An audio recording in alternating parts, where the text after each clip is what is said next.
выходя из двери, вот вода была вот здесь вот. Персональный курорт с озером, но без песчаного пляжа устроил водоканал жителям 61-го дома на Вишневского. 3 недели назад здесь прорвало водопровод. Вода залила весь двор, подвал и парковку. Из-за сырости в подъезде появилась плесень и неприятный запах. Невозможно было ходить за водой в киоск, за хорошей водой. Хоть плыви, голуби купались, как пляж. В доме почти 150 квартир. Чтобы выйти из двора, приходилось балансировать на бордюрах, держать за забор. Жители многоэтажки и соседних домов за помощью обратились в «Открытую Казань», «Народный контроль» и другие инстанции. Водоканал, ЖКХ, управляющую компанию. Но получали ответ: ждите, проблема решается. 3 недели. Вот и я писал, и жильцы тут писали. Тут море, не пройти было.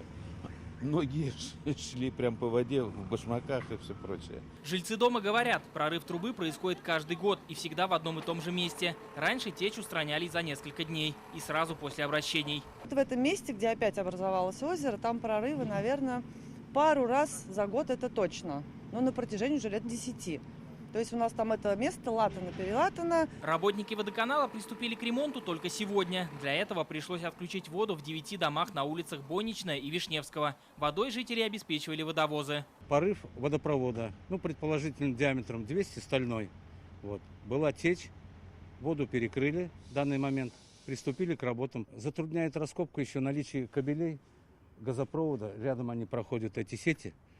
То есть копаем очень аккуратно. Главный вопрос жителей: почему на аварийный прорыв трубы аварийные службы ехали 3 недели? Так и остался без ответа. Администрация района утверждает, о ЧП они узнали только вчера. Тогда кто же отслеживает обращения жителей на народных порталах и соцсетях? Районная администрация узнала об этой аварии только 20 июля и сразу уже взяли в работу. Вчера уже улица была осушена, сегодня приступили к земляным работам. Как нам стало известно, сообщение о протечке водоканал получил от управляющей компании. Ранее нашими сотрудниками была обнаружена земляная течь во дворе дома 61 по улице Вишневского. После чего данную информацию о земляной тече передали в аварийно-диспетчерскую службу МУП водоканала. Еще больше стало вопросов, когда мы получили ответ от исполкома города. Заявку о затоплении целого двора здесь рассматривали согласно регламенту. В соответствии с действующим законодательством, общий срок рассмотрения уведомлений в системе «Народный контроль» не может превышать 10 календарных дней. Заявка, поступившая от жителей дома, была передана на исполнение в установленный законом срок. Сегодня жители 61-го дома наконец-то смогут выйти из подъезда и погулять во дворе. Павел Драгунов, Данил Филатов, ТНВ, Казань.